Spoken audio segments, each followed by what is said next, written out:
Vamos nesse momento juntos, né? Mentalizar, vibrar, nos conectar com a espiritualidade, nos conectar com Jesus, nos conectar com o nosso Pai Celestial, para que as nossas vibrações, os nossos pensamentos, as nossas energias nesse instante possam estar no mesmo nível, todos pensando em harmonia, em paz, em tranquilidade, em amor, sintonizando esses irmãos trabalhadores incansáveis que estão sempre aos nossos lados. Que eles possam continuar nos envolvendo, que possam intuir a nossa irmã Valéria e que possam nos ajudar a abrir os nossos corações, a abrir a nossa mente para que tudo que aquilo nos for passado nessa noite possamos levar conosco para onde formos e cada vez mais aprendendo um pouco mais sobre o Cristo, sobre o Evangelho, sobre as pegadas do Mestre aqui na Terra, possamos evoluir e ainda mais evoluirmos juntos como família caravaneira. Graças a Deus. O estudo de hoje ele está na página 124 do livro Pegadas do Mestre, e as Pegadas do Mestre, né, de Vinícius, e tem como título Quantidade e Qualidade. E Vinícius, então, nos apresenta um texto do Evangelho que diz o seguinte: voltando-se Jesus para a grande multidão que o acompanhava, disse: quem não colocar minha doutrina acima do Pai, mãe, irmão, mulher e filhos, e até da própria vida, não pode ser meu discípulo. Aquele que não transportar a sua cruz e não renunciar a tudo quanto tem, tampouco pode ser meu discípulo. Pois, qual de vós, querendo construir uma torre, não se assenta primeiro a fazer as contas da despesa para ver se tem com que acabar a obra? E isso para não acontecer que, após haver lançado os alicerces, e não podendo acabar, dê ensejo a ser escarnecido, dizendo-se: aquele homem começou a construir e não pôde acabar. Esse trecho está no Evangelho de Lucas, capítulo 14, versículos de 25 a 30. Aqui, Vinícius, com esse texto, ele vem nos apresentar dois arquétipos que são muito comuns no Evangelho: multidão e discipulado.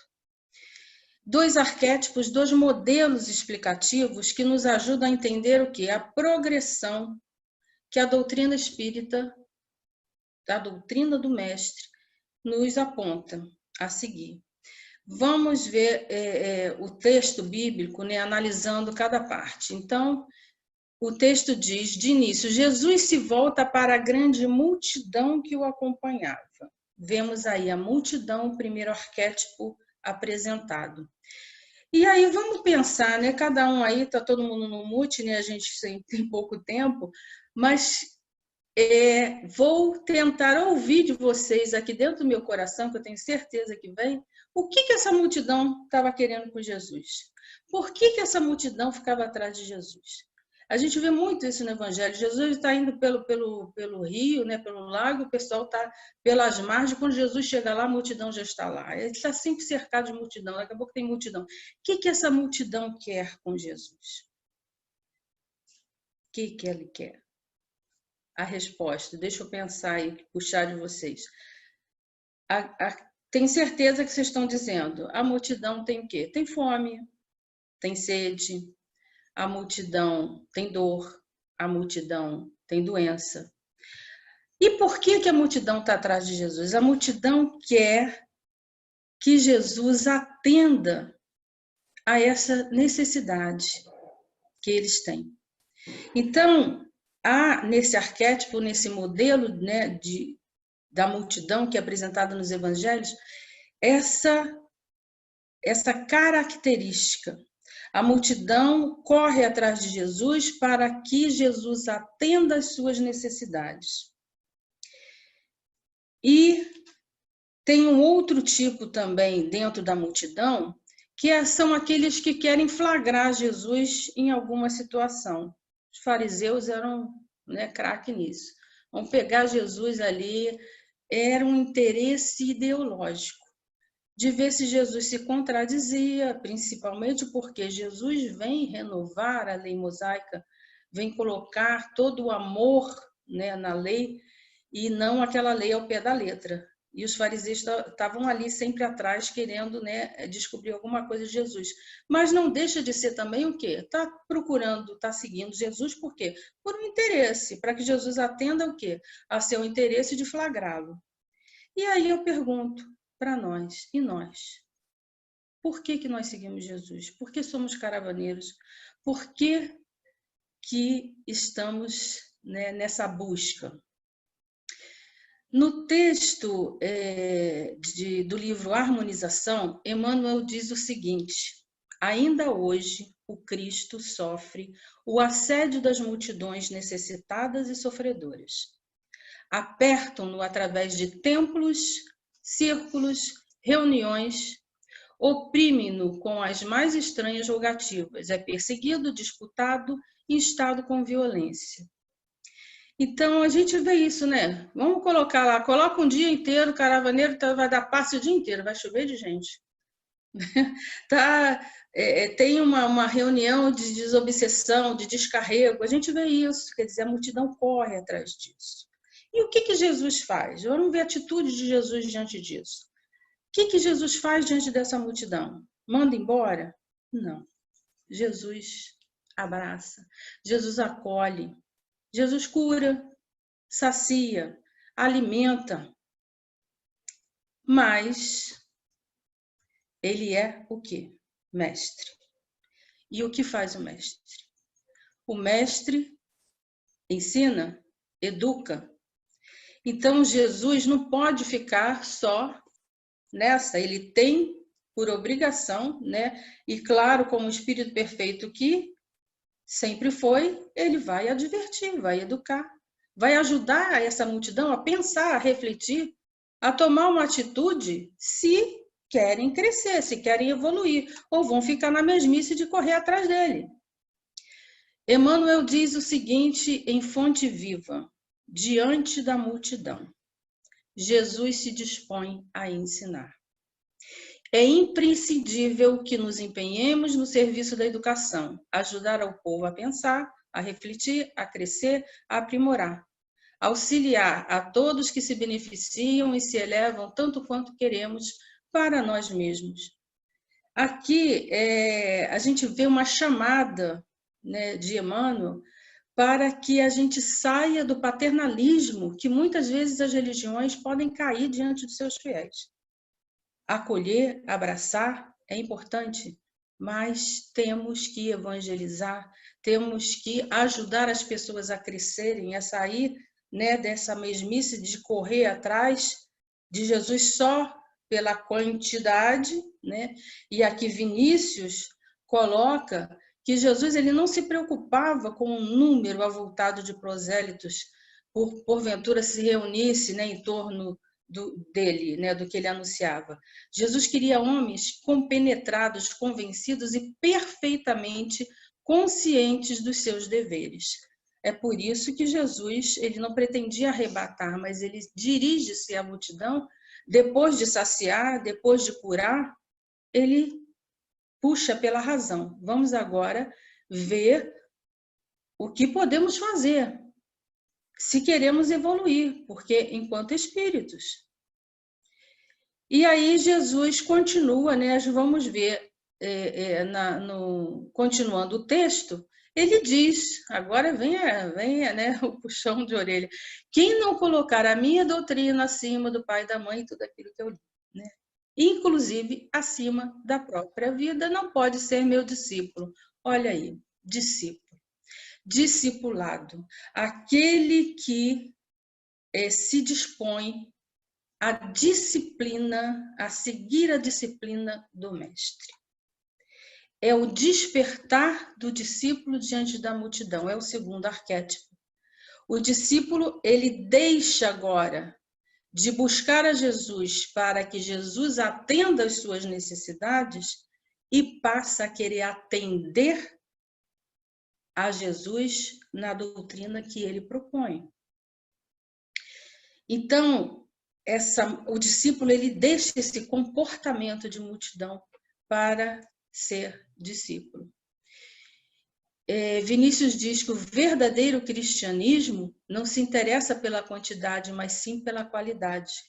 É isso, é evoluir, é continuar seguindo essa doutrina até quando a gente pode ver aqui, né, na figura de Paulo, quando ele diz: não sou mais eu que vivo, mas é Cristo que vive em mim. Quando eu consigo pôr plenamente isso em prática. E Jesus continua nesse trecho do Evangelho dando a nós o ensino das condições de segui-lo. Primeiro ele fala desse colocar tudo acima, nada pode estar acima da doutrina, né? Nem pai, nem mãe, e a gente já teve vários estudos, né? Não vou me estender com isso, estudos passados, né? Em reuniões passadas, que foi tão bem colocado essa questão, né, do pai e da mãe, de não colocar pai e mãe acima, e que sempre às vezes choca um pouco, né? Mas aqui eu coloco duas coisas. Primeiro, porque nós temos aquela mania de, né, a minha mãe, o meu filho, o meu pai, o meu marido, não é meu nada. Nós temos um sentido de posse tão grande que até nesse momento é tudo meu. Nós não somos uns dos outros, nós somos de Deus.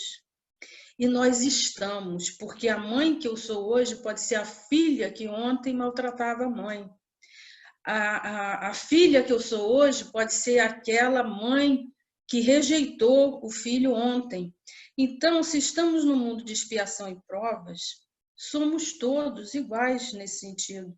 Estamos todos buscando e crescendo. Então, é claro que a doutrina, ou seja, a obediência à vontade de Deus, é a condição primordial para o discipulado, para se seguir a Jesus. O Livro dos Espíritos, na questão 918, coloca características do homem de bem, que é a pergunta, né? Como ser espíritas? Poderíamos, né, colocar assim, né? Traduzindo ou trazendo essa pergunta de Kardec.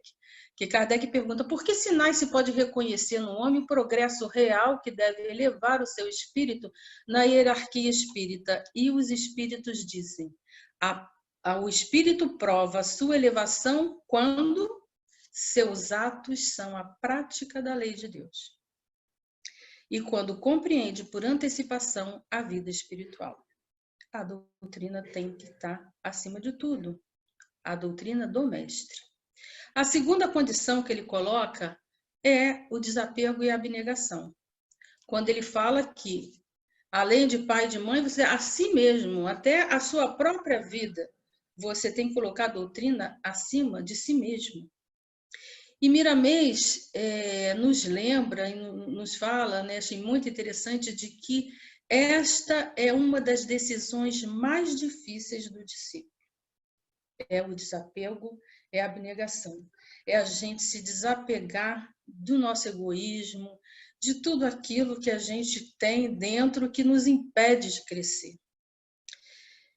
Porque ele coloca uma coisa interessante, que essa tarefa grandiosa do discipulado, que é de grande responsabilidade, ele salienta que o ser humano ele tem uma tendência a fugir das suas responsabilidades. Interessante isso, né?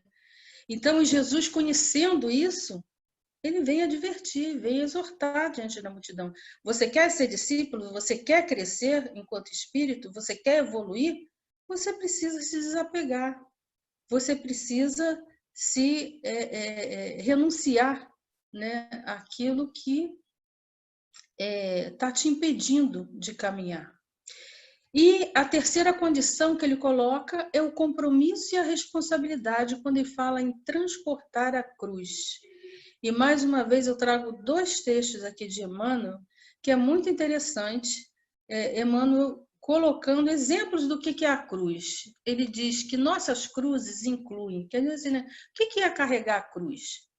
E Emmanuel diz: as nossas cruzes incluem, isso está no Livro da Esperança, todas as realidades que o mundo nos oferece, dentro das quais somos convocados a esquecermos na construção da felicidade geral.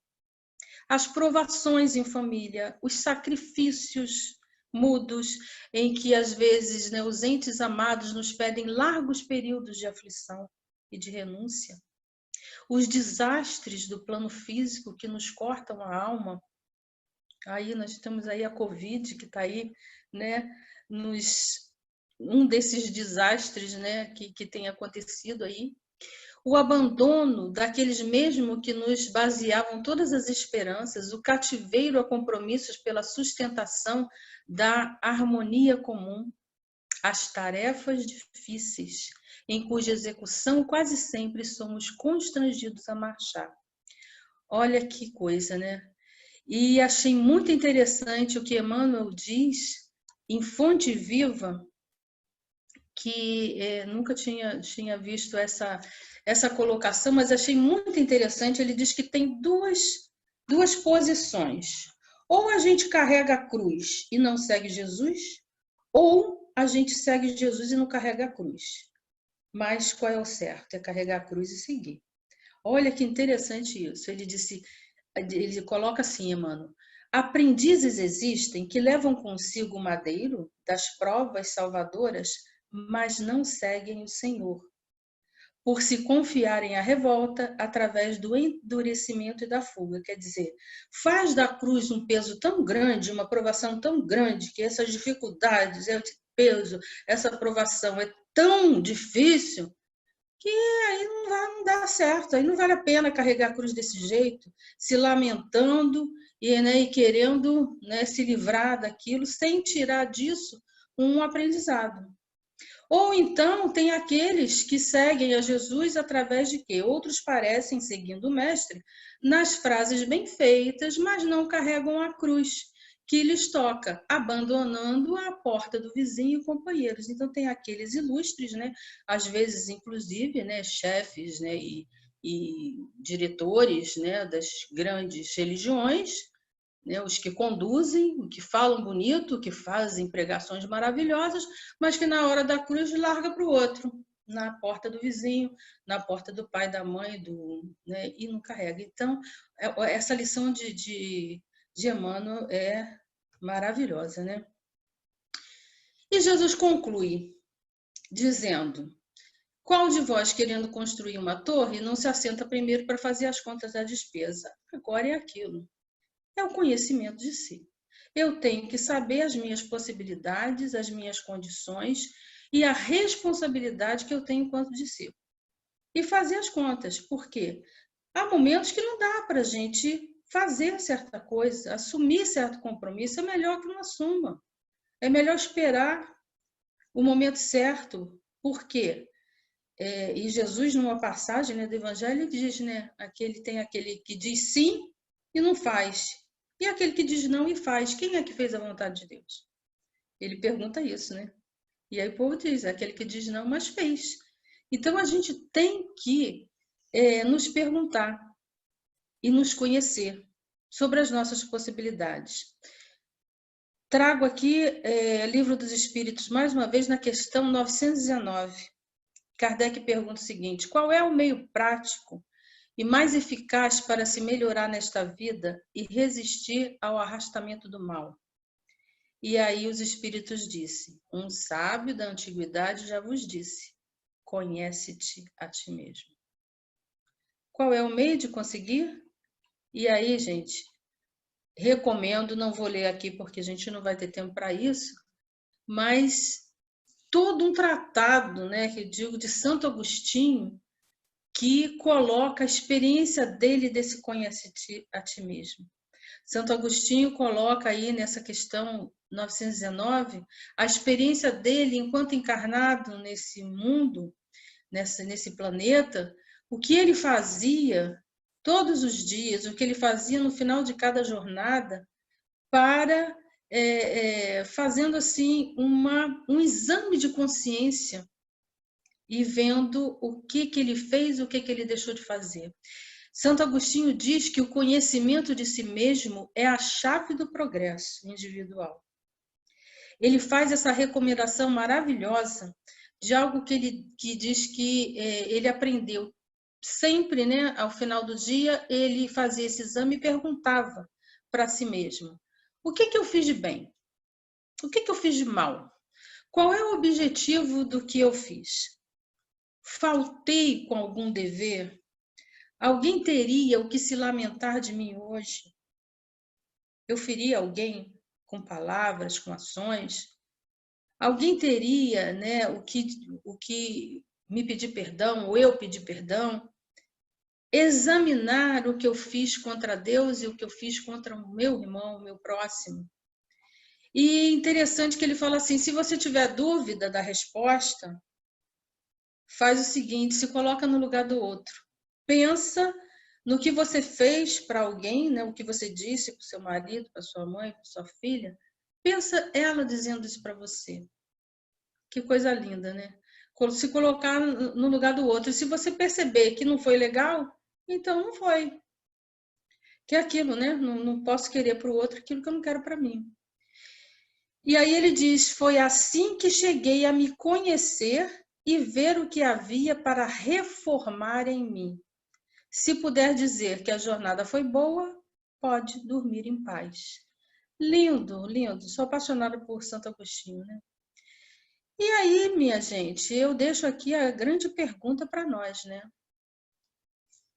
Multidão é a quantidade que Vinícius coloca. Discipulado é a qualidade.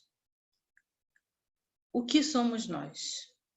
Somos discípulos ou nós somos mais um no meio da multidão? É a reflexão que a gente tem que fazer constantemente.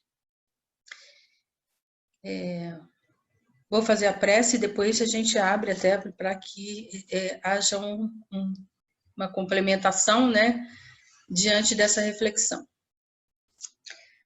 Vamos então fechar os nossos olhos, entrar em sintonia com a espiritualidade.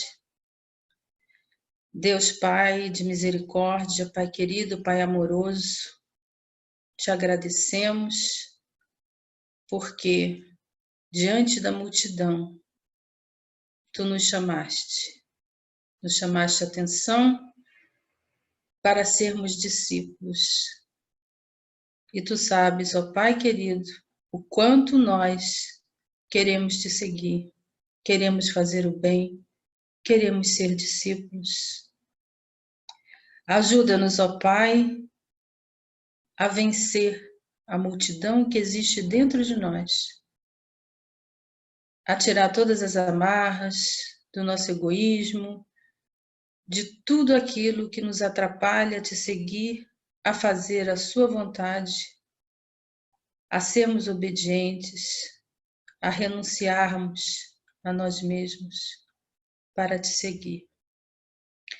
Colocamos nas tuas mãos todos aqueles que pediram as nossas orações, todos aqueles que se encontram no desespero da doença, do desemprego, de qualquer situação que os deixa nesse momento abalados, que a sua mão protetora e amiga, através de toda a espiritualidade, dos mentores da Casa de Conselheiro, possa amparar a cada um dos nossos irmãos.